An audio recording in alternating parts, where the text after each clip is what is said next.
Assalamualaikum warahmatullahi wabarakatuh. Selamat pagi teman-teman dan Bapak sekalian. Sebelumnya perkenalkan nama saya Muhammad Rizky dengan NIM 1141088 dari kelas Sistem Informasi Lingkungan kelas A. Di sini saya akan memberikan pemaparan mengenai prinsip interpretasi, citra, dan pola spektra. Oke, jadi kita di sini akan membahas mengenai dasarnya dulu. Mungkin dari teman-teman atau Bapak sekalian akan bahas mengenai apa sih itu pengindaran jarak jauh. Jadi menurut Vincent tahun 1979, penginderaan jauh sendiri adalah ilmu dan seni untuk memperoleh informasi tentang objek, daerah, atau gejala dengan jalan menganalisis data yang diperoleh dengan menggunakan alat tanpa kontak langsung terhadap objek.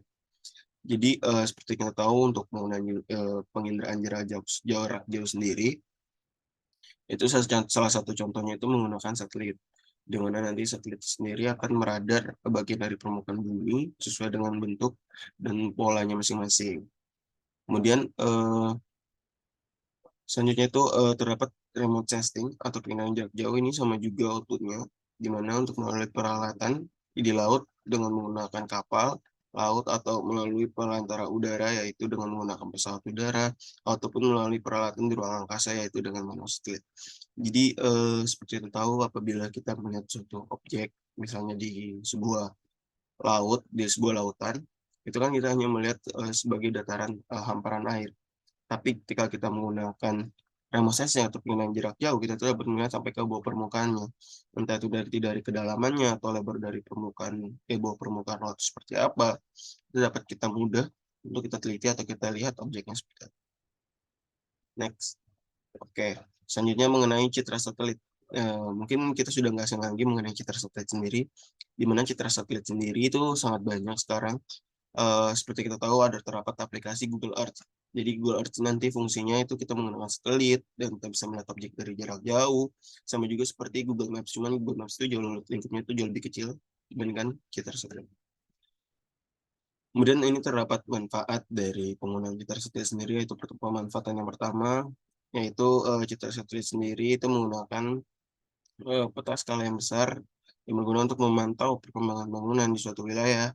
Akan tetapi pemanfaatan teknologi ini untuk tiap yang skala besar mempunyai beberapa kendala, di mana kendalanya itu ya tidak dapat digunakan secara langsung karena masih terdapat beberapa kesalahan geometrik yang harus dieliminir. Jadi di sini kesalahan geometrik sendiri mungkin lebih ke arah misal di sini ada bangunan, terus tiba-tiba tidak ada bangunan, mungkin dari objek skalanya yang terlalu kecil atau dan sebagainya itu bisa berpengaruh juga karena untuk pengendaraan jarak jauh sendiri itu kan tidak objek secara langsung ya, tapi melihat dari bagian permukaannya. Kemudian aplikasi pengendaraan jarak jauh sendiri itu dalam dapat mengidentifikasi persebaran mineral bumi. Nah, jadi ini manfaat yang mungkin sesuai dengan jurusan kita yaitu jurusan teknik lingkungan di Fakultas Teknologi Mineral dengan mengetahui juga atau dapat menggunakan pengendalian jarak jauh itu sangat bermanfaat bagi kita ke depannya, di mana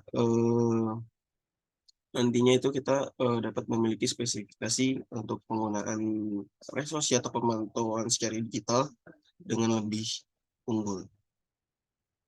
Oke, next. Selanjutnya ini terdapat citra satelit di lokasi tempat tinggal saya berada, di mana tempat saya tinggal itu berada di Gang Pucung Baru 1, nomor 33, Meropo, Condong Catur, Kecamatan Depok, Kabupaten Sleman, Daerah Istimewa Yogyakarta. Nah, kalau kita lihat dari citra satelit dari tempat tinggal saya sendiri itu berada di Kos Ibu Ida dengan objek yang cukup rinci memperlihatkan bagian-bagian atau tempat untuk menuju lokasi saya.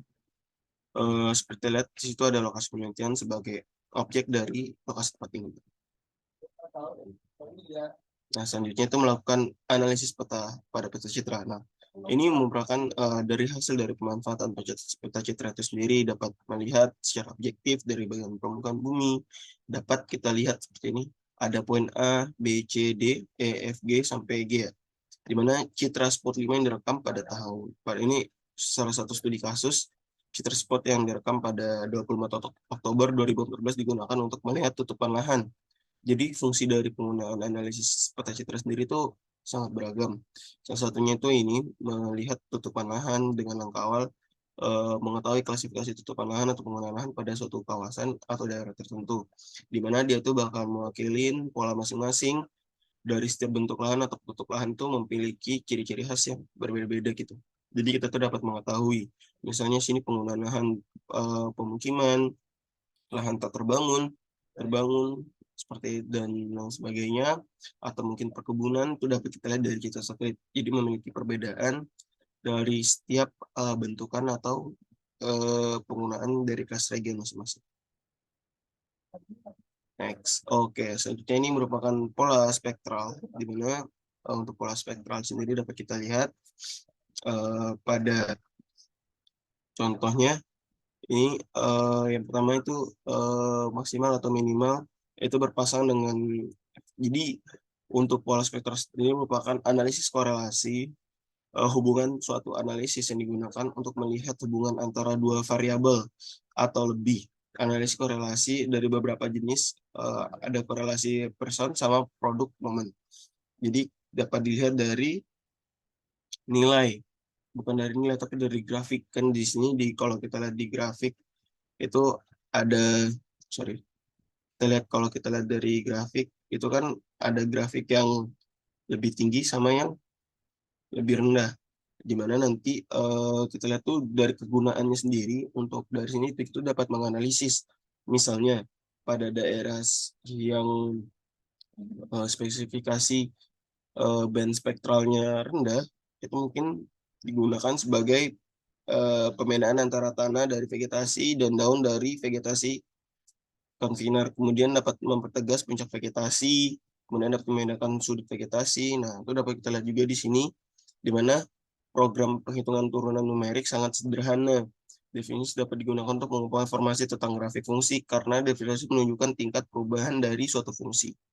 Jadi misalnya, dalam grafik yang rendah, nanti itu pemanfaatannya sebagai apa. Tapi pada grafik yang lebih tinggi, itu, pemanfaatannya itu untuk apa gitu.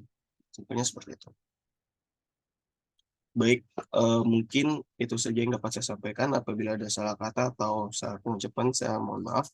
Mungkin sekian dari saya. Wabillahi taufiq wal hidayah. Assalamualaikum warahmatullahi wabarakatuh.